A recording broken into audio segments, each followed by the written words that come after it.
What is going on, family? The Warning Army. It is good to see each and every one of you guys each and every Wednesday here on Women Who Rock Wednesday that all started with The Warning. And today I have a very special announcement, but we will get to that at the end of the video because we got to get to the warning first. Ever since you guys mentioned that they were on like the TED platform, I don't know if it's necessarily a talk, a performance, like, you know, whatever they really consider TEDx, whatever to really be. I was very interested in checking it out. I think that's what we're going to also probably have on tap for next week. So let's go ahead and check out the first one. Drown yourself in the river, bring along the other sinners, burn them with the flame.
See the light in your eyes, it's your life to go over your mind. I know you're confused, but your ways never work for us. So now you must choose to win or lose. I can see the light. Down yourself and go where your mind. Hang got long before the day. But stay with us to win or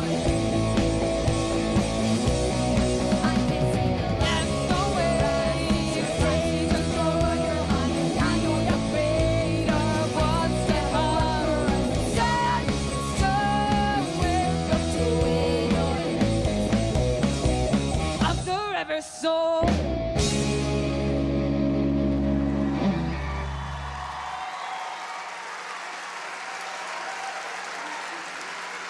Hola, buenas tardes, somos The Warning. Estamos súper contentos de estar aquí. Hello, good afternoon. We are The Warning. We are so excited to be here. This is my sister Daniela. She's 15 years old and she plays the guitar. This is my other sister, Paulina. She's 13 years old and she plays the drum. I'm Alejandra. I'm 11 years old and I play the bass. My sister Daniela is gonna tell you a little bit more about how we started the band. Thank you, Ale.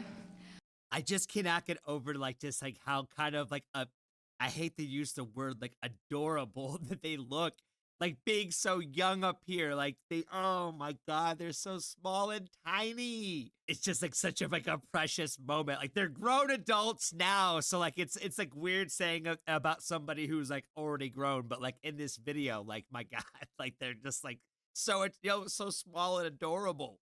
And I have to say, for Ale being like the one who seems to be like the most shy, like, at least appearing like to be like the most shy, like she is the one who actually was very outgoing with that little speech she gave right there at the beginning. It does bring so much joy to my soul to see Pal with like that overall like excitement on her face, like she used to have. Like I get it, like like times change. You gotta like you gotta change up the image, and you gotta like switch it up every once in a while, and you gotta kind of have to change the gimmick. Like I get it. She was too energetic, and she's gotta save her body. So I understand for the overall sake of health, but at the same time, I just kind of miss the raw power that was Pal behind the kit.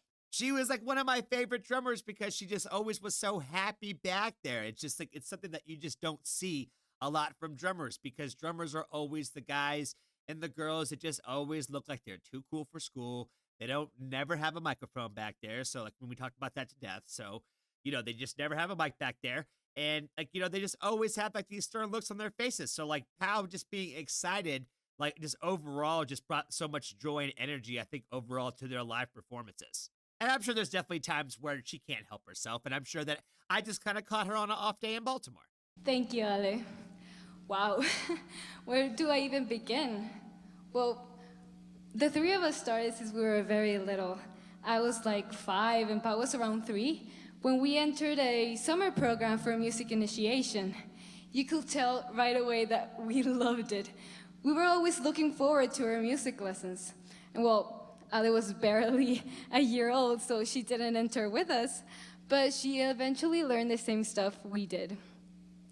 Our parents noticed our love for music, so they asked us, "Do you want piano lessons?" And of course, we were thrilled. We said, yes. And so we started, and we actually started playing classical music. But then the rock band came in. My dad bought the game for us, and we literally wouldn't stop playing. It was so awesome. Pa was always on the drums, I was on the guitar, and well, I was still too young to play, but still she enjoyed watching us. And I remember thinking at the time, how cool would that be if we could do it for real, So when I was about 8 years old, my dad asked me yet again, "Do you want to play another instrument?" Without leaving the piano, of course. And I said yes, and obviously I chose the guitar. Later on, Pao chose the drums, and Ale chose the bass. Although, curiously, she first wanted to play the harp, right, Ale?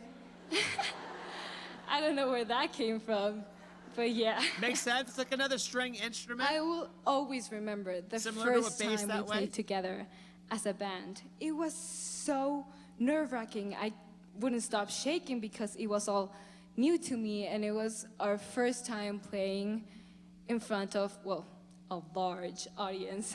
It was just our friends and family. But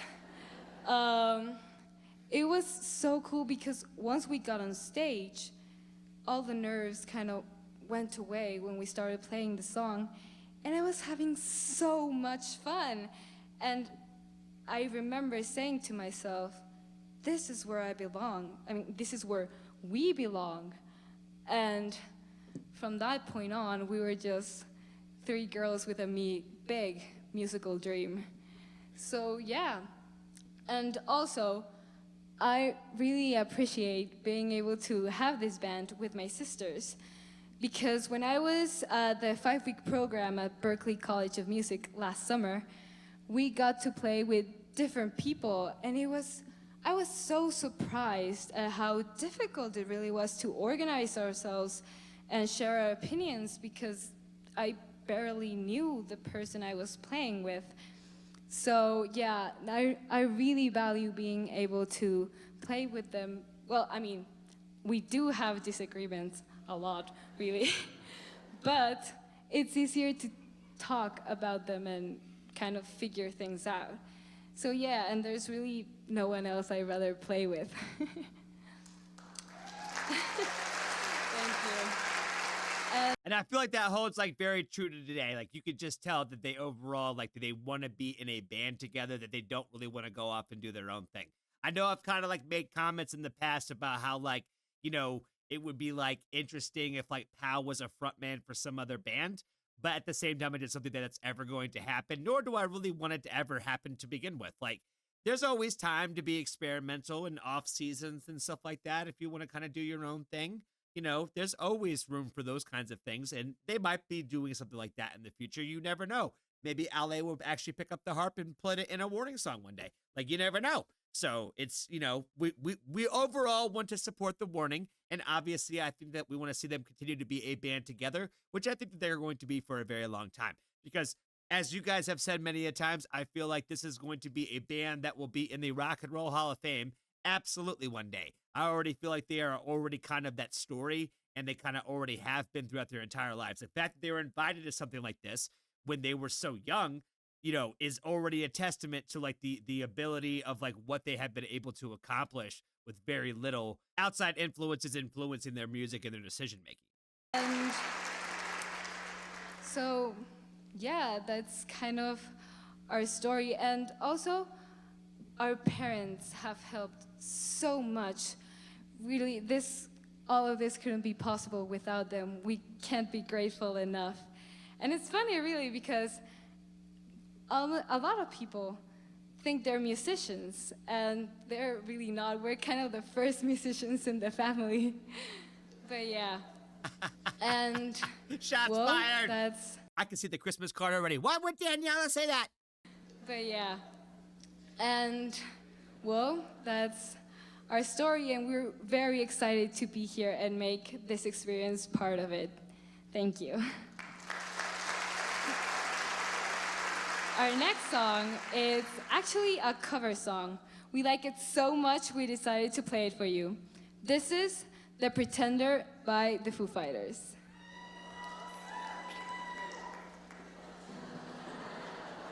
Some Foo Fighter fan in the audience there.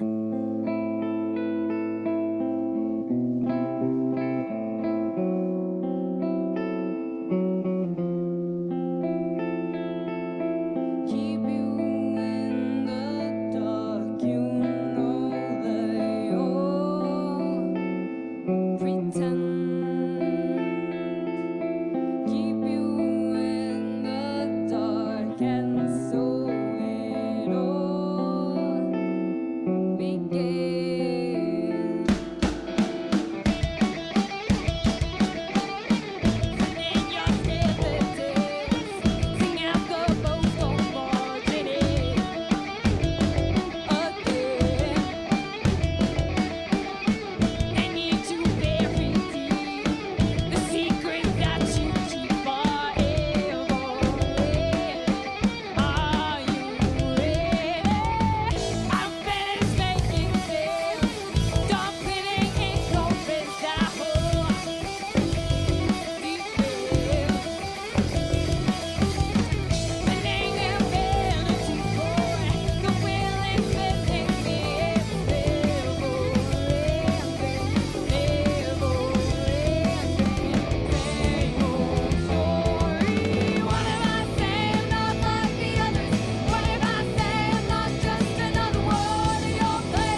unbelievable. Like it really is. Like just looking at Ale being 11 years old up there is just wild. Like I feel like she has more stage presence, like the way that she's kind of singing in a lot of ways than she kind of does. Like she kind of holds back a little bit now compared to like what she was like kind of like already like giving out to an audience at 11 years old. And it makes me think about Pau again, like where I feel like, you know, now I kind of feel like she's holding herself back because like everything I knew of her was smiles and excitement. Like that was one of the greatest things about her was like she was like energy that was like coming from behind way back in the stage. Like normally when people forget about the person back there, like they normally forget about that person. But she like finds a way to bring herself into the mix from the back. I know, I'm beating it like a dead horse, but I just miss it. Somebody got on me and said that the Warning don't play that technical of music. And I'm going to sit here and say, like, did you watch like her fingers, like while she was singing this song? One of those things that I think blows my mind a little bit about Dany is it's like one of those things that like there's a lot of times when people like it's a hard thing to play and sing at the same time. And most people that play and sing at the same time, they play rhythm guitar, not lead. But this song is like a lead riff that she's playing like the entire time that she's singing. And there wasn't, that I noticed, a single time that riff was like off just like the slightest. Which for a 15-year-old, that is insane. I believe her when she says that they basically never put down the rock band game because I would imagine that's exactly how they work with their instruments because you don't get that good by just casually practicing. You know, something that's super important to all of us is all the hard work behind this project. You know, this didn't appear out of thin air. We had to work for many days, many hours, many years. We sacrificed not going to parties, not hanging out with our friends, and most of our free time. Sorry.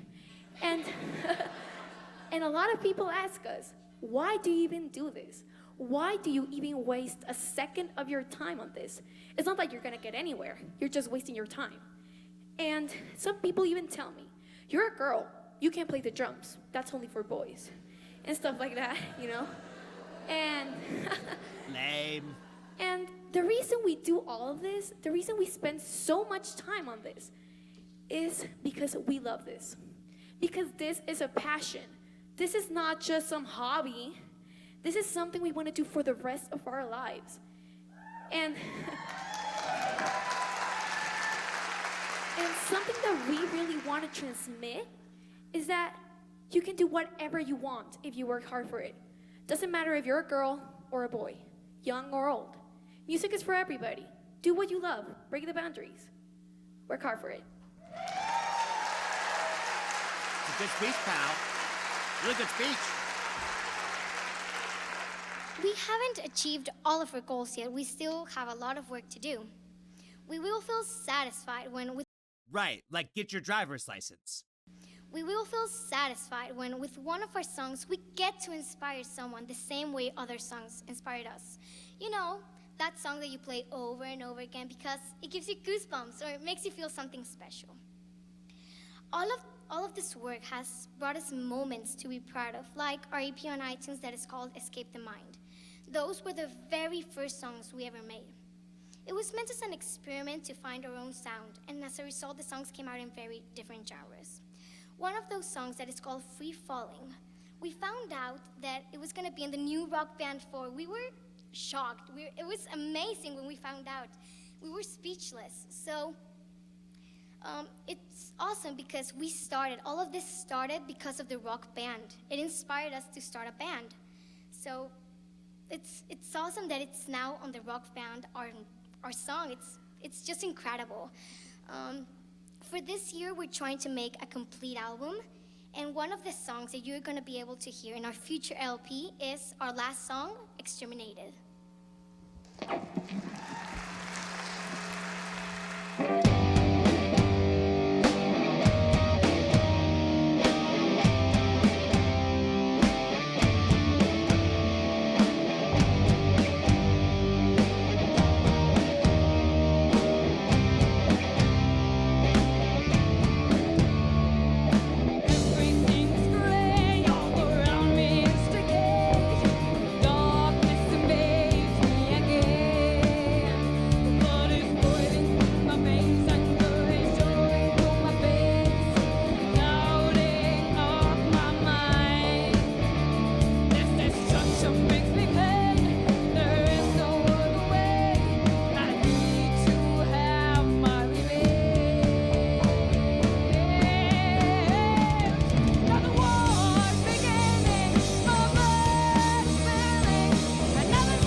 you.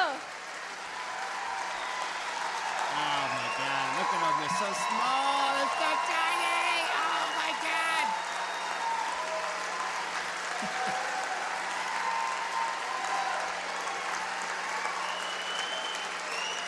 Every time that they showed like the actual like crowd, like what the warning could see out there, it just made me think of like all those music videos of like bands playing to like people who are like acting like statues, like zero emotion. They're just like sitting there all still. Like that's like what you could see out in the crowd, which I feel like is like the worst thing for a band to ever do, right? Is to play to a crowd that they're like not really that into it.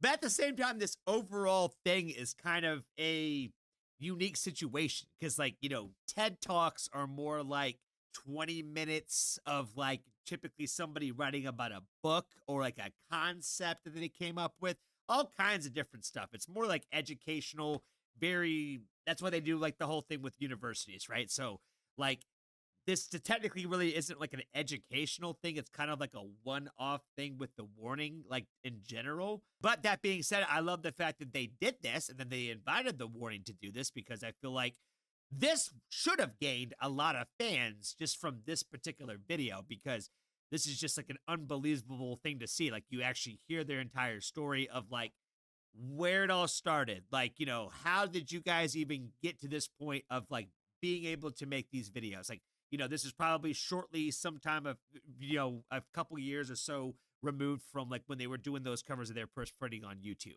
I think Dany was like 13 or 14 in the videos that I saw in that video. And this one, they said that she was 15. So it's got to be somewhat in the same couple of year time frame that all that stuff was happening. Which again, looking at her now, like in this video, and seeing how old she was, and then thinking about her writing like When I'm Alone and Pal writing like all the songs that she was writing like this around this time frame or shortly afterwards, like it just shows like how mature that they obviously were as like young teenagers and like young adolescents. Like even Ale at like 11 years old is like unbelievable. Like I said, she talked more in this than she does like in anything else I see her do. The songs that they overall picked to perform at this performance and appearance was, I think, great. I think that Foo Fighters cover that they did was actually a really great cover that they actually added to their overall set. It shows the kind of subject matter and the same kind of like writing styles that they kind of write their music in as well, even though it's a cover. That's why I said I'm very picky about covers, guys, because I feel like I take it that much more seriously than the average Joe when it comes to a cover, because it's easy enough to go out there and just be a band that does a song that's popular to try to catch people's attention. It's what covers are you choosing and what are you actually doing to them? And I feel like the Warning have done a great job with every version of that they have ever done. Obviously, if Metallica is going to call them up and say, yo, dog, put that on our little like anniversary album project because we want you to do it, that's a good thing. The fact that Powell said that they were like already knew at those ages that this is what they wanted to do for the rest of their life. I hope and truly hope that doesn't really change for them, because there's always that concern that like, when you make decisions when you're younger, like ask anybody who has changed their major in college before. They had their whole life ahead of them when they went off to college. Then they went to college and realized that's not at all what they wanted to do. Now, granted, the Warning have been touring for quite a while now. But at the same time, when you go on tours for 5-10 years, it's when you start thinking about, like, do I really want to continue doing this? Do I want to continue to do this forever? And that, again, guys, leads me to my overall thoughts on the entire concept of Keep Me Fed.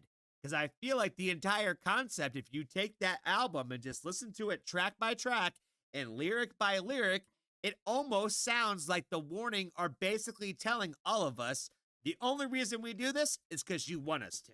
That we're kind of over it and we don't necessarily have the same love for it like we once did. Now, granted, none of their actions have really shown that. I haven't seen anything to really confirm that. So like I said, it's a loose, wild theory about it. But it does make me an overall little bit concerned when the fact that, like, like I said, they're not even, they can't even rent a rental car on their own right now. I'm sure they can, because people will make exceptions for, anybody. There's always exceptions to the rules. But they're not even old enough to rent a rental car on their own right now. So That being said, the rest of your life is a long time, and a lot of things can change from the time that they made this statement and now. But hopefully, like I'm sure you guys also are feeling the same way, that is not the case for the warning, and we won't see that actually happen. All right, guys, this has been a long video, and if you've made it to this point of the video, it is finally time for my announcement. Whether you do or do not know this about me, I am a disabled veteran, and YouTube is my full-time job. I am new to YouTube, and I feel like I'm learning every single day new things about being a better content creator and just being a better entertainer for you guys out there.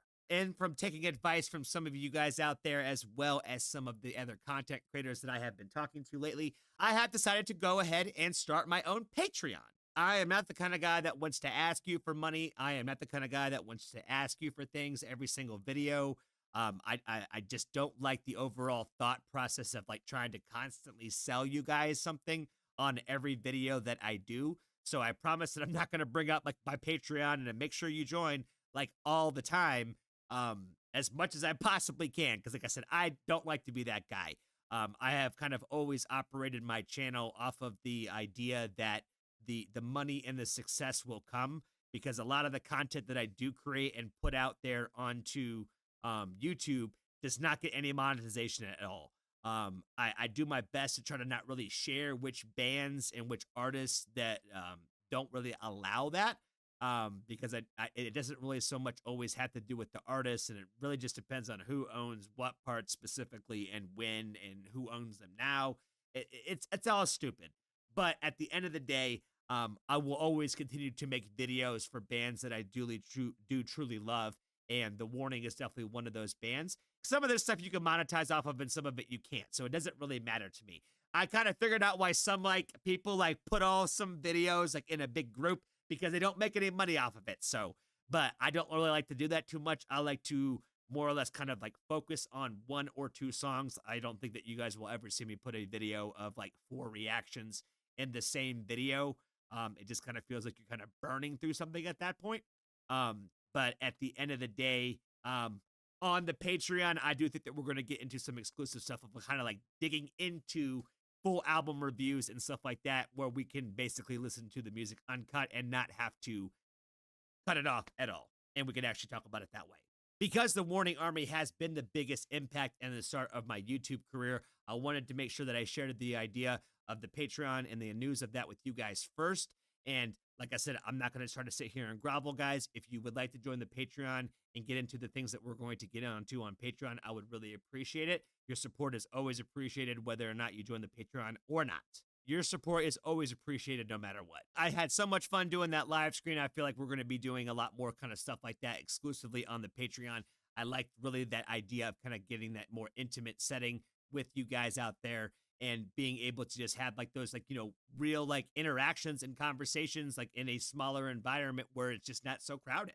So if you would like to join my Patreon family, I will leave a link to that in the descriptions in the videos moving forward. And I'll also keep that in my overall channel headline, description, biography sort of thing.